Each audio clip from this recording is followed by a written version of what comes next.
Yes, welcome to the Biz Communication Show. I'm your host, Bill Lampton, the Biz Communication Guy. Today, we're going to look at 5 keys to controlling your stage fright. Whether you are an aspiring manager, you're not one yet, or whether you're going to become a manager or someone in the C suite level, you're going to be making in your career many presentations to groups, some within your workplace and others elsewhere, civic clubs, conferences, conventions, and so on. Has it crossed your mind that you might not want to do these things because of the extreme stage fright that you feel? You have lots of company. When I was teaching speech communication at the University of Georgia, one of the very first sessions I had with the students every term in that basic class was how do you handle your stage fright? Because believe me, every one of those freshmen and upperclassmen, they were terrified of having to speak to their classmates, just as sometimes you're terrified about having to speak to your professional colleagues or, in some cases, even to strangers. So these 5 keys are some that I started sharing a long time ago, and they've been very helpful to me in my own professional life as a professional speaker, a seminar leader, a communication coach and consultant. Every time I face a group, I have the challenge of stage fright as well. So, for the 5 tips, the first one is notice this. Number one, that I use the word control your stage fright. I didn't say get rid of it. I didn't say cure it. You can go online and you'll find a lot of promises from other consultants and coaches who will say, I can cure your stage fright. I can help you get rid of it. But that's not what I'm after. In fact, the book that I wrote is 25 ways to control your stage fright. Why do I say that? Because stage fright, in many ways, is our friend. It's our adrenaline. It keys us up for the occasion. Now, just think, for example, if you went to a major sporting event, a college or professional football game, NBA game, Major League Baseball game, and the minute you got there, you just felt everything was still and dull. The participants looked like they were yawning and not involved. No, we really want to see activity and people slapping each other on the back and encouraging each other. So, stage fright has the advantage in that it revs us up for the occasion. You see, you don't want your audience to wonder has this speaker got a pulse? Are they still breathing? Animation is a very important part of speaking. And do I still have stage fright after decades of teaching it, studying it? Yes, I do. And I would worry if I didn't. Often on the Biz Communication Show, I will have a guest that I interview.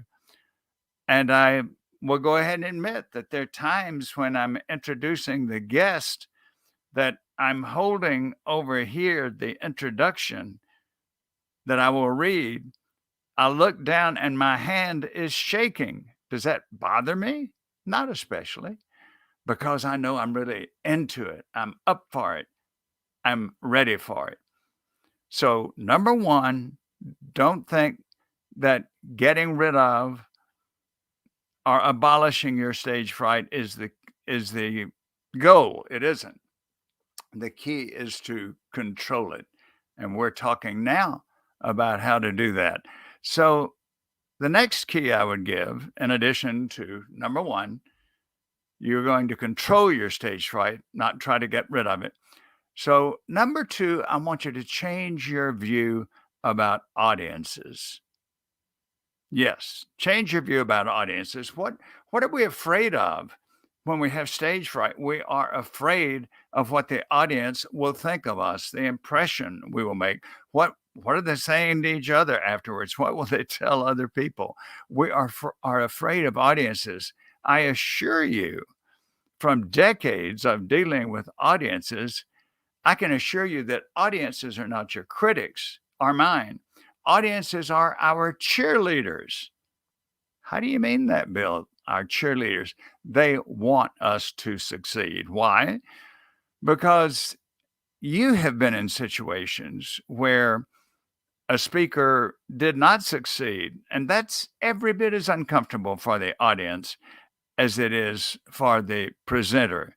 So realize that the audience, these people, they are not your critics, they're your cheerleaders. And they're not looking for a perfect performance. That's not what they want. They want a real person sharing vital ideas with them. All right, number three in my five keys to controlling your stage fright. Number three is you've got a secret. I've got a secret when you speak. Oh, really? What is that? The secret is that you and only you know what you are intending to say. You and only you know what you meant to say. How many times have you gone home from some type of presentation you gave and you think, oh my gosh, I left this out, or I left that out, or I said this wrong, or I said that wrong? You're the only one who knows. That's a great comfort. It's a tremendous comfort to know that you have the keys, you've got the secret. And if you make a mistake, if you omit something, nobody knows that but you. The next step I'm going to give you is one which I know is quite obvious, but sometimes overlooked, and that is prepare thoroughly. Some of those students I taught as freshmen at the University of Georgia had a right to be scared. They hadn't they hadn't prepared. Let's don't put ourselves in that position. Let's prepare for our presentation. Here's a phrase I'd like to leave with you. The more presentation ahead of time, and of course, preparation is ahead of time, the more preparation, the less perspiration. My methods of preparation are very different from that of many traditional speech coaches and teachers, and I can talk about that another time.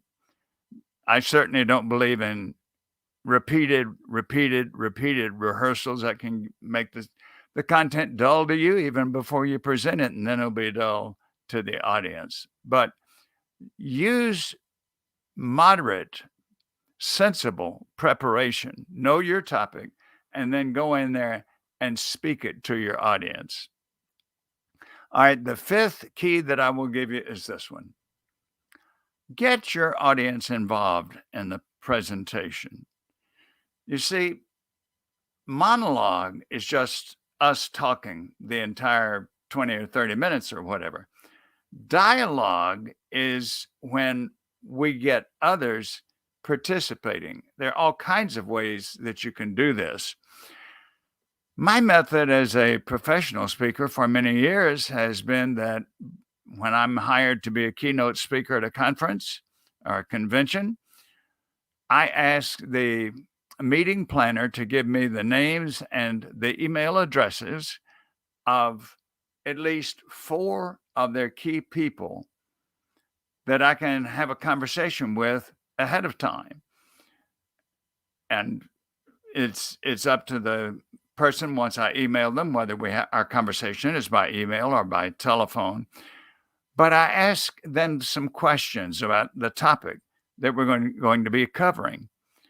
I will say to them at the end of that conversation, Is it okay if I quote you directly? And they say, yes. Okay, I did that for quite a few years. And then one day I thought, hey, let's really get them involved. So instead of just quoting them, I would say, the way you present this is so authentic. I would love for you to do that with the group. Would you be willing for me to call on you during the presentation? They say yes. And as you can guess, when they speak, when they participate, that gets others to participate as well. So there are meaningful ways to get people involved in small group discussion and question and answer. Many speakers hold Q&A to the end of the presentation, but you don't have to do that. It can be there at the start. I appreciate very much your being with me today on the Biz Communication Show, either by video or podcast. And I would like to point out to you that I've written a book on this topic, as I mentioned earlier, 25 Ways to Control Your Stage Fright. And the subtitle to that, 25 Ways to Control Your Stage Fright and Become a More Confident Speaker. These 5 tips are in that book, and there are 20 more. The book is available on Amazon. It's a very small, brief book, only 25 pages, but that's all it took for me to give you the 25 tips that can help you become a confident speaker. 25 keys, I've given you 5 of them. It's moderately priced. I believe it's $8 on Kindle and $10 as a paperback. Encourage you to get that for further study of this topic. And then I invite you to go to my website, Biz Communication. I'm known as the Biz Communication Guy because that's what I do. And so I invite you to go to my website, Biz, B-I-Z, logically, bizcommunicationguy.com. There you'll find my services for corporations and leaders, and also my contact information.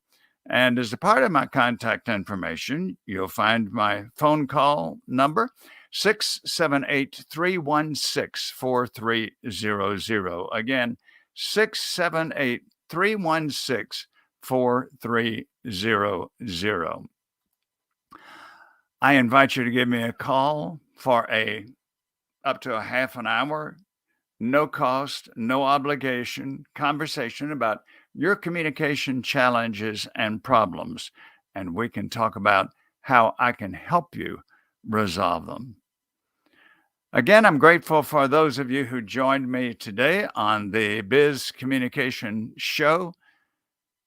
And I wish you well as you control your stage fright and become a highly confident speaker.